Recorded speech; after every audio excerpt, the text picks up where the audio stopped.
नमस्कार दोस्तों, सतपुरा क्लासेज में आपका स्वागत है। आज हम बात करने वाले हैं UP police SI, ASI clerk और एएसआई अकाउंटेंट के बारे में। इसकी जो कट ऑफ है वो कितनी रहने वाली है, इसका एग्ज़ाम कब होगा और प्रीवियस ईयर यानी पिछली बार जो कट ऑफ गई थी वो कितनी गई थी और पिछली बार जो वैकेंसी थी वो कितनी वैकेंसी थी। आज पूरी डिटेल में हम बात करेंगे।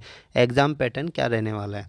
तो सबसे पहले अगर हम बात करें तो यहाँ पे 2024 की वैकेंसी की बात करें तो एसआई कॉन्फिडेंशियल की जो वैकेंसी है 268 है। एएसआई अकाउंटेंट की जो वैकेंसी है 449। एएसआई क्लर्क की जो वैकेंसी है 204 है। इस बार दो वैकेंसी है वो 921 है। पिछली बार की वैकेंसी के मुकाबले काफ़ी कम है। पिछली बार 2021 में जो लास्ट ईयर वैकेंसी आई थी तो एसआई कॉन्फिडेंशियल की जो वैकेंसी थी वो 327 थी।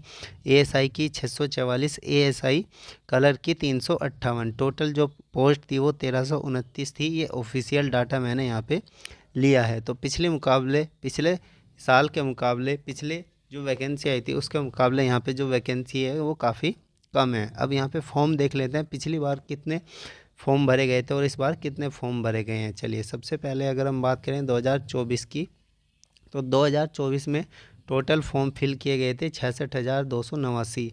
जो एग्ज़ाम दिया था स्टूडेंट ने 58% लगभग स्टूडेंट ने यहाँ पे एग्ज़ाम दिया था। जो एग्ज़ाम दिया था वो लगभग 38,686 स्टूडेंट ने यहाँ पे एग्ज़ाम दिया था। तो ये पिछली बार का डाटा है 2021 में जो वैकेंसी आई थी। इस बार जो फॉर्म भरे गए हैं, इस बार टोटल फॉर्म 73,939 फॉर्म भरे गए हैं और एग्ज़ाम में भी नहीं हुआ है तो हम डाटा नहीं बता सकते कितना एग्ज़ाम स्टूडेंट देंगे और फाइनल कट ऑफ भी यहाँ पे तभी जारी होगी।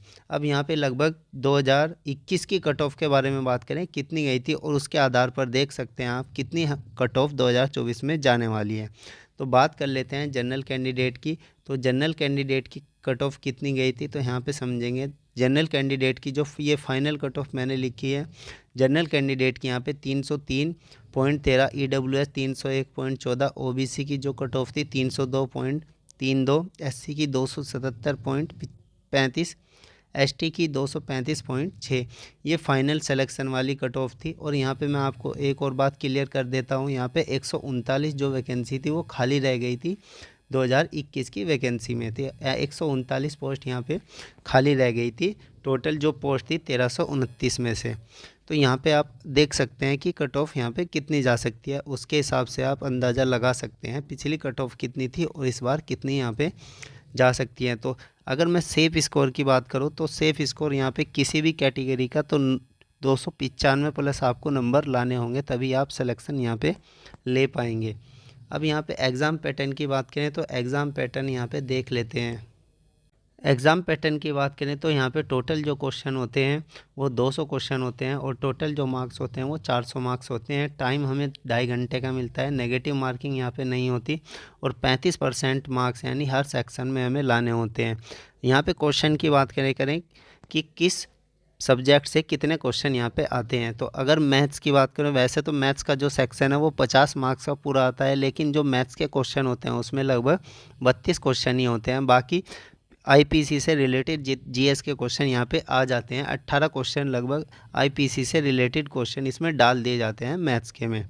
तो रीजनिंग की बात करें, रीजनिंग के सबसे ज़्यादा क्वेश्चन आते हैं 72। तो रीजनिंग के 50 तो अपने सेक्शन में ही होंगे, बाकी मैथ्स में भी यहाँ पे डाल दिए जाते हैं और यहाँ पे हिंदी के सेक्शन में भी डाल दिए जाते हैं। हिंदी के क्वेश्चन हैं वहाँ पे 47 ही मिलते हैं। 3 क्वेश्चन या 4-5 क्वेश्चन यहाँ पे कंप्यूटर के अलग से दिए जाते हैं।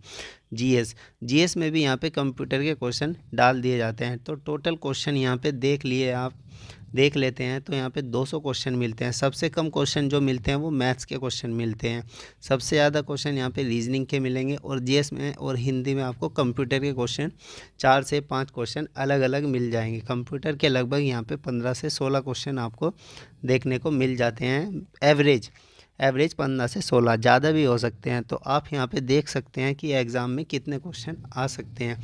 अगर हम एग्ज़ाम की बात करें तो यहाँ पे एग्ज़ाम इसका कब होगा, तो यहाँ पे इसका जो एग्ज़ाम है वो अप्रैल के बाद ही होगा, यानी लोकसभा इलेक्शन के बाद यहाँ पे एग्ज़ाम होगा। उससे पहले एग्ज़ाम यहाँ पे नहीं हो सकता।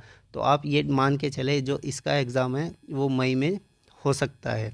यहाँ पे ये कंफर्म नहीं है, लेकिन मई के आसपास यहाँ पे इसका एग्ज़ाम हो सकता है।